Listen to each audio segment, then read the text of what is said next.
is the Rosetta Stone. It was the key to understanding Egyptian hieroglyphics, and it is one of the most precious and valuable treasures of the British Museum. Imagine finding a stone that reveals the secrets of a lost civilization. This actually happened in Egypt in 1799, and it changed history forever. This stone was not just any rock. It had mysterious symbols in 3 different scripts.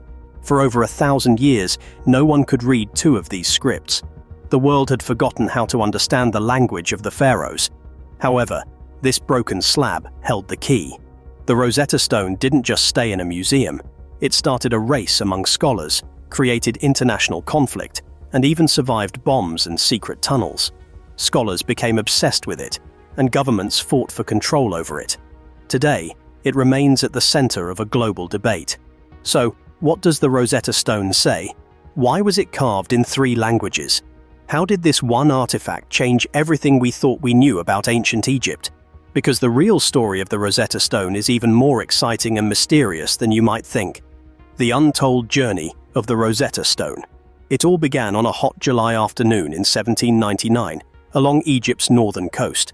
French troops, led by Napoleon, were repairing an old Mamluk fort called Fort Julien near the port of Rosetta, now Rashid. The heat was intense, with waves shimmering in the air and the Nile Delta breeze blowing sand everywhere.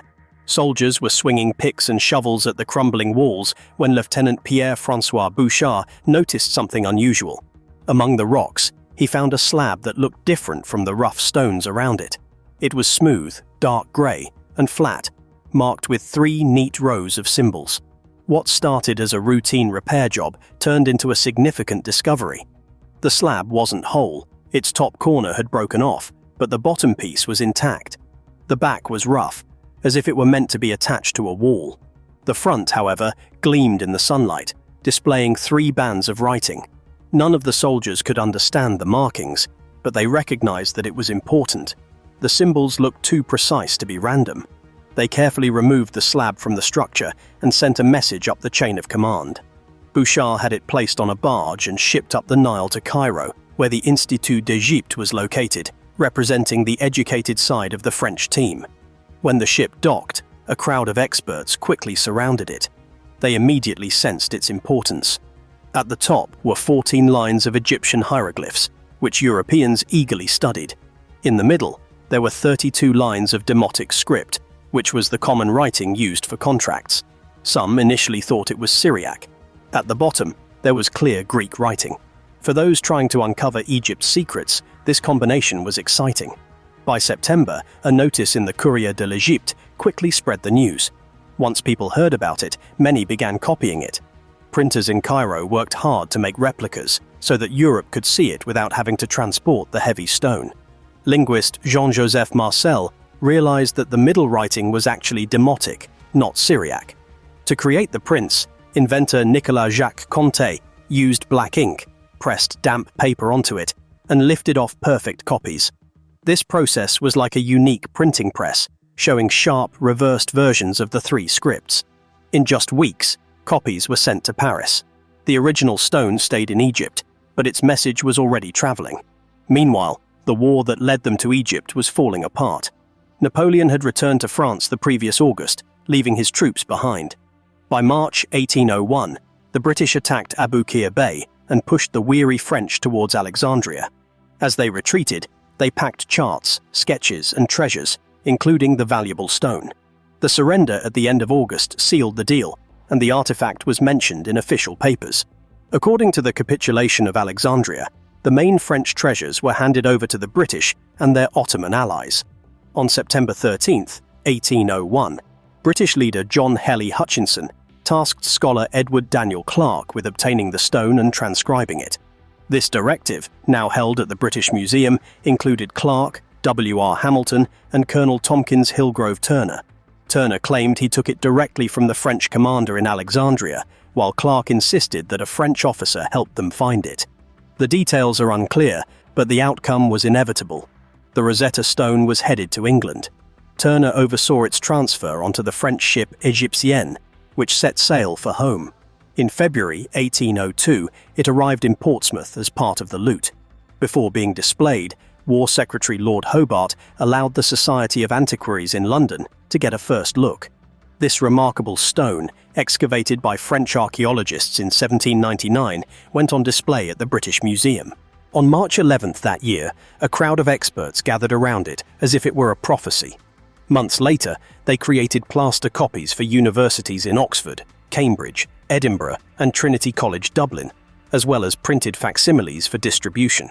This decision to share, rather than keep it hidden, turned one broken artifact into a valuable resource for Europe. By late 1802, it officially became part of the British Museum, where it has remained chiefly since, except for an unusual period. The Rosetta Stone was saved from damage during World War I when German bombs targeted London. Museum staff moved key items underground for safety. From 1917 to 1919, it lay in a disused postal tunnel about 50 feet below ground. After the war, it returned to the museum unharmed. Today, if you visit, you'll see white paint on the stone's sides. One line states, "Captured in Egypt by the British Army, 1801, and the other says, "Presented by King George III. These are stark reminders of its arduous journey displayed early in its history. The stone is modest in size, but heavy. The British Museum labels it EO24, the Rosetta Stone. There is ongoing pressure from Egyptians for the museum to return this piece of their heritage. The stone is made from granodiorite, measuring about 44 inches tall, 30 inches wide, and 11 inches thick, weighing nearly 1,676 pounds, 3/4 of a ton. The inscriptions include 14 lines of hieroglyphics at the top, 32 lines of Demotic in the center, and 54 lines of Greek at the bottom. Each set of writing ends sharply, suggesting the original stone was larger and had missing pieces. The etchings are light but deep enough for sunlight to catch the edges. For over a century, many believed it was completely black. Old photos and textbook illustrations portrayed it as shiny black under old lamps. In reality, it was covered in dirt and tarnish. In Egypt, Conte's ink left residue in the grooves. Later, British restorers painted the letters white for visibility and applied wax for shine. Years of fingerprints added more grime, making it appear black by the 1900s. In 1999, while preparing for the Cracking Codes exhibit, conservators removed the wax and chalk. What they discovered surprised them. Instead of basalt, it was a medium dark grey granodiorite, speckled with crystals and marked by a faint pink streak diagonally in the upper left. This cleaning changed public perceptions and allowed scholars to study it properly. For years, it had been misidentified as basalt. The race to crack the Rosetta Stone. When the Rosetta Stone arrived in Europe, the challenge was not seeing the carvings. They were straightforward to read in good light. The real problem understood what the symbols sounded like. For about 1,500 years, no one knew what those shapes meant. The last Egyptian to write proper hieroglyphs did so on the walls of Philae Temple on August 24, 394 AD. After that, the knowledge disappeared. Schools closed, experts died, and the oral tradition was lost. Demotic, a quick form of writing used for everyday purposes such as contracts and notes, lasted a bit longer into the 400s. However, by the end of the 5th century, all forms of Egyptian writing were gone. The Greek text at the bottom was easy for scholars to read. This made the three-part setup clever. It placed the known Greek next to two unknown scripts. If all three told the same story, the Greeks could help unlock the other two. This setup triggered a significant effort to crack the code.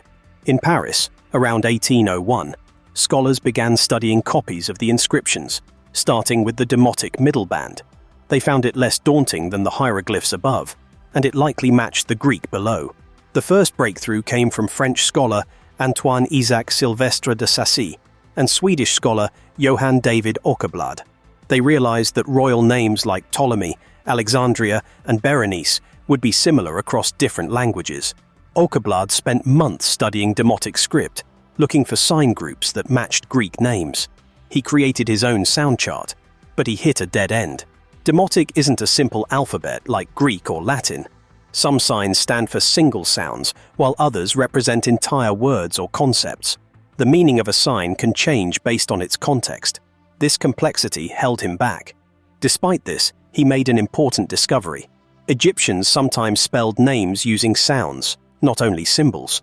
This showed their writing could represent speech, at least in some cases. A few years later, Thomas Young, an expert on Egypt, focused on the oval frames in Egyptian art known as cartouches, which contained the names of kings. By matching the Greek names to the cartouches, he made significant progress. On the Rosetta Stone, one cartouche included the sequence Ptolemaios. Young connected this to the Demotic version. He realized hieroglyphs served dual purposes. They represented sounds as well as symbols. Young opened the door, but Jean-François Champollion, a talented French scholar passionate about Egypt, burst through it. He was just 9 when the stone was discovered. By 1822, he obtained sketches from an obelisk at Philae that included the Greek names Ptolemy and Cleopatra, along with matching Egyptian cartouches. Champollion analyzed these cartouches phonetically, matched signs to sounds, and filled the gaps in Young's work.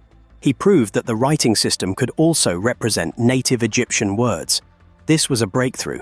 On September 27, 1822, he sent an important letter to Bon Joseph Dacier at the French Academy, outlining how the script worked, a combination of sounds, syllables, and meanings. After 1,500 years of silence, the Egyptian script was understood again. To grasp its significance, it's essential to know that hieroglyphs are not just pictures. They include a mix of representations.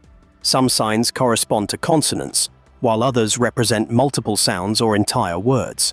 Many signs end with a determinative, a silent picture that provides context, such as a hint about a deity or an action. Champollion focused on royal names and utilized Coptic, the late Egyptian language still spoken in some churches. This helped him test his hypotheses. Once he identified sound signs in Egyptian sentences, not just in foreign names, everything fit together. The stone contained a trilingual inscription that allowed him to double-check against the Greek. Suddenly, reading Egyptian became easier. Champollion identified essential figures such as Ramesses and Thutmose on walls and on needles. Others joined in, refining the alphabet, indexing signs, and creating grammar guides for beginners. 2 centuries later, the fundamentals remain, though the tools have advanced. Today, we have high-tech scanning tools that can reveal details our eyes might miss. Reflectance, transformation, imaging, RTY, takes thousands of photos from different angles and combines them into an interactive image. Users can adjust the lighting to highlight features such as tool marks or edges without touching the original object.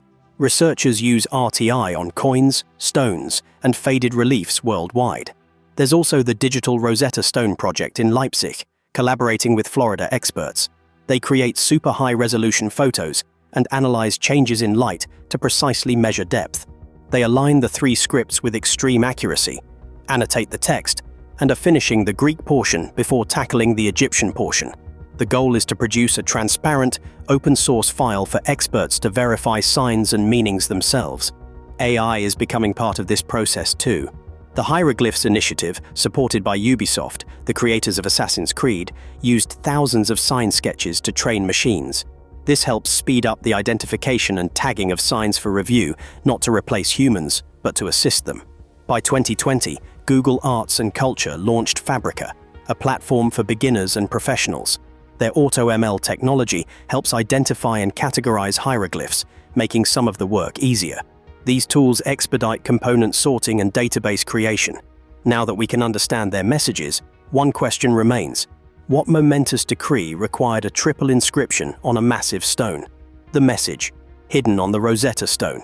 The Rosetta Stone features a royal decree from 196 BC, written for the young king, Ptolemy V, during a chaotic period in Egypt. At this point, rebels controlled Upper Egypt, and the Seleucid Empire had defeated Egypt's army, leaving the kingdom vulnerable. The decree aimed to stabilize the kingdom by increasing the king's legitimacy while granting power to the priests. The priests managed essential aspects of Egyptian life, such as taxes and temples, so their support was crucial. The decree starts by dating events using both the Greek and Egyptian calendars, outlining the king's accomplishments, such as tax cuts, debt cancellations, and aid to temples, which were vital to the economy. It also granted special privileges to priests, reducing their travel burdens, freeing some prisoners, and ensuring they received the resources they needed, such as silver and grain. The king demonstrated his leadership by controlling the Nile's floods with infrastructure improvements. Additionally, the decree included provisions for honoring the king through festivals, statues, and offerings at temples, with designs reflecting his rule. Each temple was required to display the decree in 3 scripts: hieroglyphs for the gods, Demotic for the people, and Greek for the rulers, ensuring broad communication. The Rosetta Stone is a remnant of this decree, alongside other texts like those found at Philae and the Nubaira Stele, allowing scholars to reconstruct the original messages and understand how the decree adapted over time to address evolving circumstances. These inscriptions illustrate the royal features and the king's relationship with the gods, highlighting the importance of such decrees in Ptolemaic Egypt. Thank you for tuning in. Click the videos popping up on the screen for more amazing stories.